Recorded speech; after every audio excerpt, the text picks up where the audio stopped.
Hello. आज मैं class 6 का हिंदी पढ़ाने जा रही हूँ। देखिए, पार्ट 1 पहला पार्ट है वृक्ष।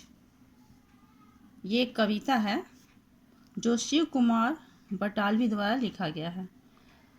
बच्चों, इस कविता के माध्यम से कवि हमें यह बताते हैं कि पेड़ पौधों में उन्हें अपने माता पिता, भाई मित्र, बेटे बेटियां और गुरु की छवि यानी परछाई दिखाई पड़ती है।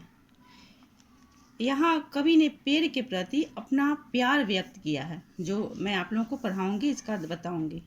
यहाँ पे कवि ने पेड़ के प्रति अपना प्रेम प्यार व्यक्त किया है और इसी कविता के माध्यम से कवि जो है वो हमें पृथ्वी को हरा भरा करने की इच्छा भी व्यक्त करते हैं, यानी कि हमें पृथ्वी को हरा भरा रखना चाहिए।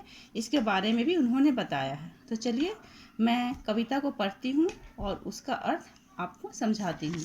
वृक्ष। बच्चों, आप भी जानते हैं वृक्ष पेड़ पौधे होते हैं, उन्हें हम वृक्ष कहते हैं।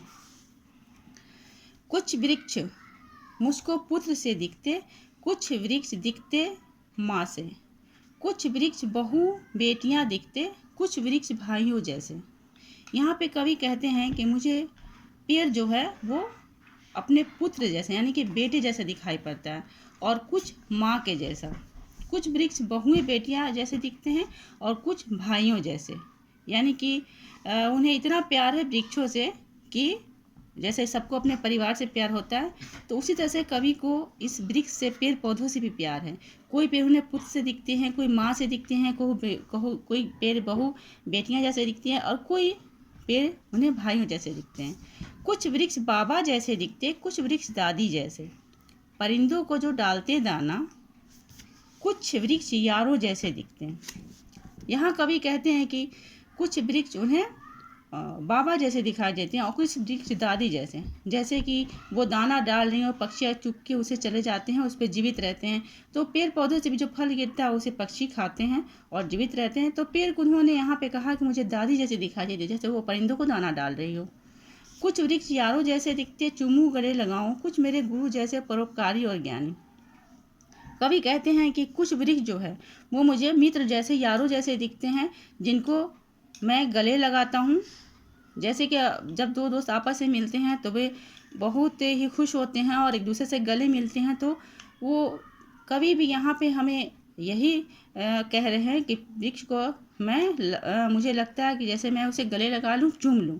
कुछ मेरे गुरु जैसे परोपकारी और ज्ञानी, और कुछ पेड़ वो बोलते हैं गुरु जैसे परोपकारी होते हैं। परोपकारी मतलब भलाई करने वाले, दूसरों के पर उपकार करने वाले, और ज्ञानी ज्ञान देने वाले। वृक्ष हमें गुरु जैसे दिखाई देते हैं जो परोपकारी और ज्ञानी होते हैं। कुछ वृक्ष मेरा दिल करता है कंधे रख खिलाऊं, कुछ वृक्ष मेरा दिल करता है चूमूं और मर जाऊं। कुछ वृक्ष जब भी मिलकर झूमे बहती तेज हवाएं, सब वृक्षों की एक सी बोली बस लिखता ही जाऊं। मेरा भी अब दिल करता है वृक्ष रूप धर आऊं। यहाँ पे कवि जो है वृक्षों के प्रति अपना प्रेम अपना प्यार दिखलाए हैं। वे कहते हैं कि मेरा दिल करता है कि मैं वृक्षों को अपने कंधे पर रख के खिलाऊं। जैसे कि बच्चों को कंधे पर रखते हैं, प्यार से बिठाते हैं, उन्हें वृक्षों के प्रति इतना प्यार है, पेड़ पौधों से इतना प्यार है कि उनका मन करता है कि वे उसे कंधे पे उठा लें। कुछ वृक्ष मेरा दिल करता है चूमूं और मर जाऊं, और वे इतना प्यार करते हैं कि उससे लिपट के उससे मर जाना चाहते हैं। कुछ वृक्ष जब भी मिलकर झूमे बहती तेज हवाएं, और वृक्ष जब झूमते हैं, तेज हवाओं में झूमते हैं, तो कवि कहते हैं कि सब वृक्षों की एक सी बोली। वे जब झूमते हैं, लहराते हैं, तो एक जैसी ही आवाज़ होती है सभी वृक्षों की, चाहे वो बड़े हों, चाहे वो छोटे हों, पतले हों या मोटे हों। यहाँ पे कवि अपने प्रेम को व्यक्त करते हैं वृक्षों के प्रति। बस लिखता ही जाऊं, मेरा भी अब दिल करता है वृक्ष रूप धराऊं। यानी कि वृक्ष जो हैं वो हमारे हर तरह से बहुत ही काम आते हैं। जैसे कि वृक्ष का हर रंग, चाहे वो जड़ हो, तना हो, पत्ते हो, फल हो, फूल हो, वो सब हमारे काम आता है। आप भी जानते हैं वृक्षों की पत्तियों से दवाइयाँ बनती हैं, औषधियाँ। जड़ों से भी दवाइयाँ बनती हैं। उसके तने को हम फर्नीचर में काम लाते हैं, फर्नीचर बनाए जाते हैं और फिर इसके फल फूल हमारे काम आते हैं।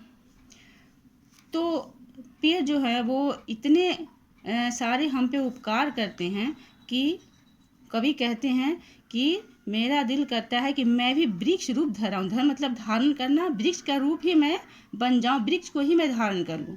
मेरा गीत अगर है सुनना, मैं वृक्षों में गाऊं, और मैं जैसे वृक्ष झूमते हैं गाते हैं, मैं भी वृक्ष बन के वैसे ही गाना गाऊं। वृक्ष तो मेरी माँ जैसे हैं, जिए वृक्षों की छाँव। वे कहते हैं कि वृक्ष जो है मेरी माँ जैसे हैं, जिनकी छाँव में हम जीते हैं। जैसे कि माँ जो होती है वो अपने बच्चे को अपनी छाँव में रखती है, उनके अपने ही माँ के छाँव में बच्चे पढ़ते हैं, लिखते हैं, उनकी छाँव में ही पल के बड़े होते हैं। तो वो कहते हैं कि वृक्ष तो मेरी माँ जैसी है, जिसकी छाँव में हम लोग बैठते हैं, वो मुझे छाँव देता है बिल्कुल माँ की तरह।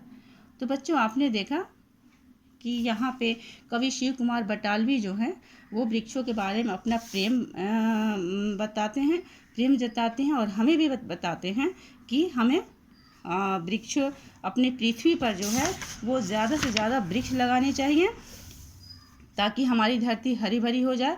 और वृक्षों से हमें कितने फ़ायदे हैं वही उन्होंने बतलाया है। तो बच्चों, ये है आज आप की पढ़ाई, आज इतना ही तक।